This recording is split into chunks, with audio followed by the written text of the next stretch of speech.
Hello, dear friends, and welcome to our daily women's devotional. I Am Loved, edited by Carolyn Rathbun Sutton.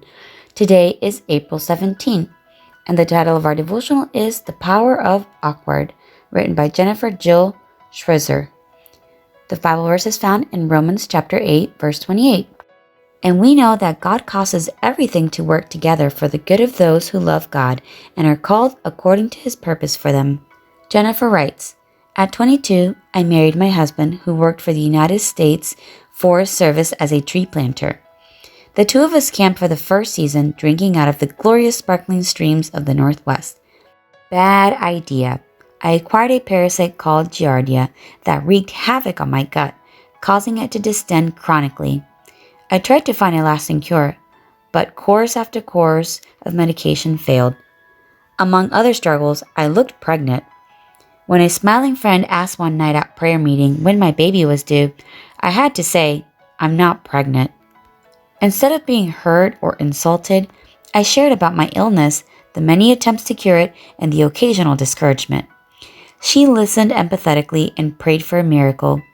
We're still friends today. Never underestimate the power of awkward. We tend to frame social awkwardness as a bad thing when, in reality, it's what makes our social life engaging. It provides a risk factor, and risk makes things interesting. Watch Daredevil aerialist Nick Wallenda tightrope walking over Niagara Falls.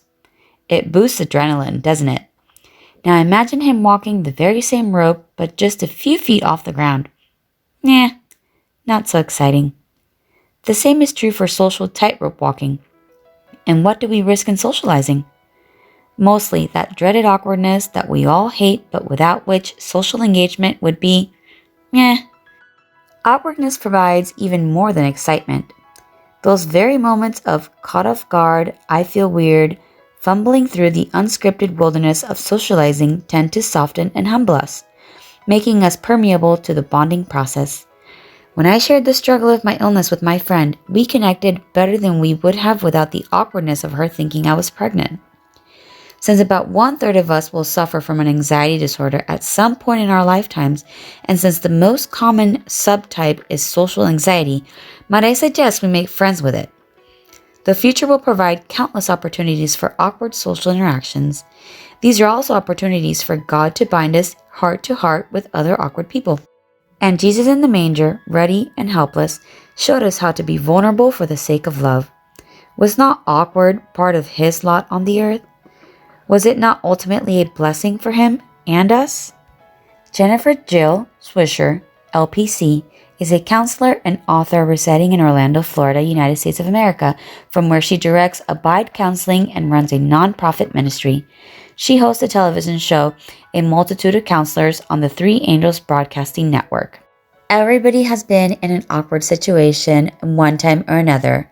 But let's just hope that we can be like Jennifer, and in those awkward moments, we can turn them into a way for us to share our testimony and also to share the character of Christ. I hope that in those times we learn, just like the Bible verse says, that God causes everything to work together for the good of those who love him. I hope that you guys are blessed, you enjoyed today's devotional, and I will see you again next time.